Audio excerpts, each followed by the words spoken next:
And I got a beast of a book for you, I'm not going to lie to you. It is one of those that will leave you questioning your life choices, but also kind of leave you with a moment, because it does arise a lot of questionable thoughts. So, the reason that I had to do it again, because my review is very heavy on the description, although it doesn't surprise me.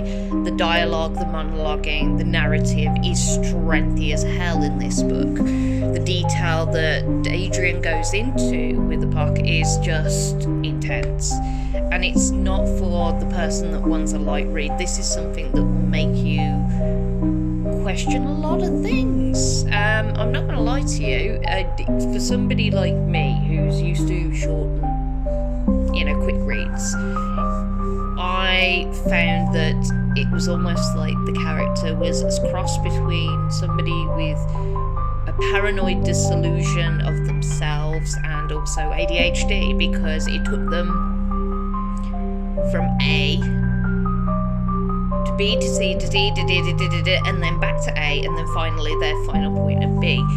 Like, if anything, Davo is a character of very much loving to hear himself speak.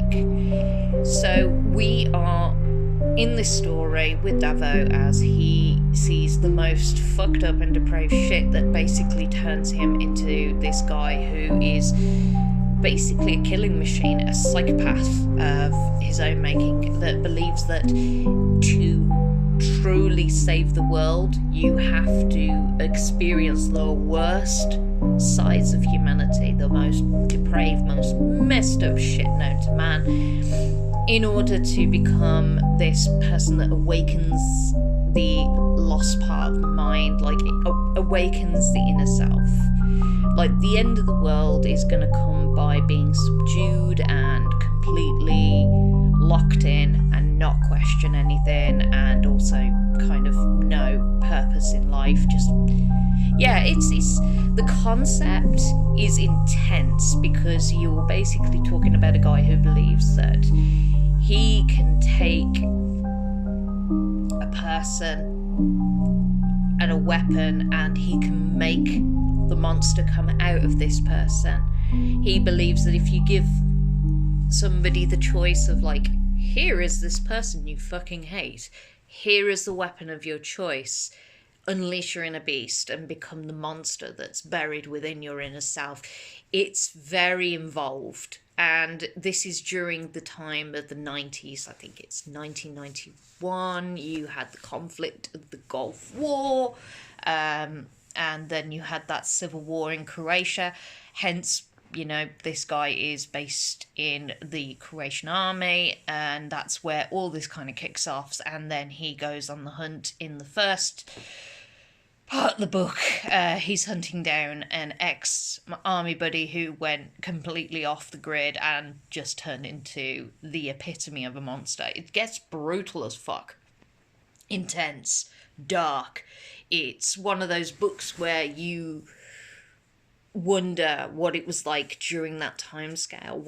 He gives you this inside look into what it was like in the 90s, Maggie Thatcher running things in the UK, the contributing factors of the Civil War.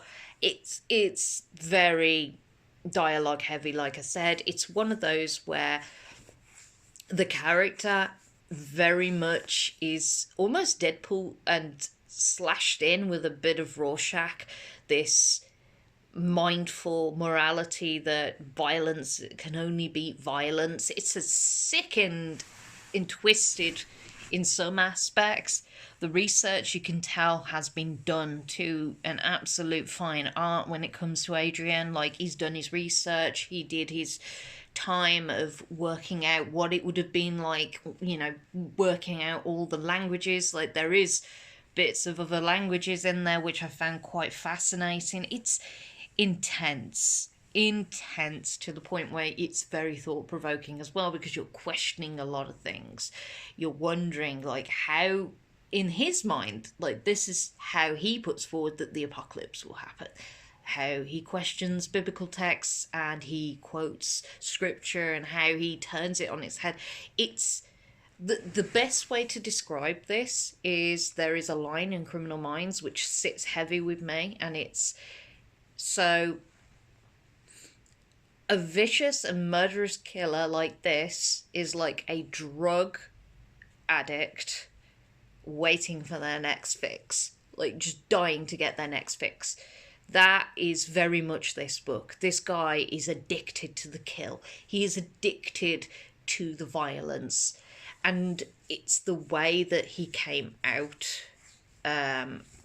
of conflict and became this alternate version of himself that believes he can save the world. He can save, everybody by doing this Apok almost treatment. And it's insane, and it's questionable in parts, but it's one of those reads that kind of sits with you. And if you have like the deep inkling and kind of curiosity, it's definitely something to read, to kind of question morality and also the concept itself. Yeah, it's intense.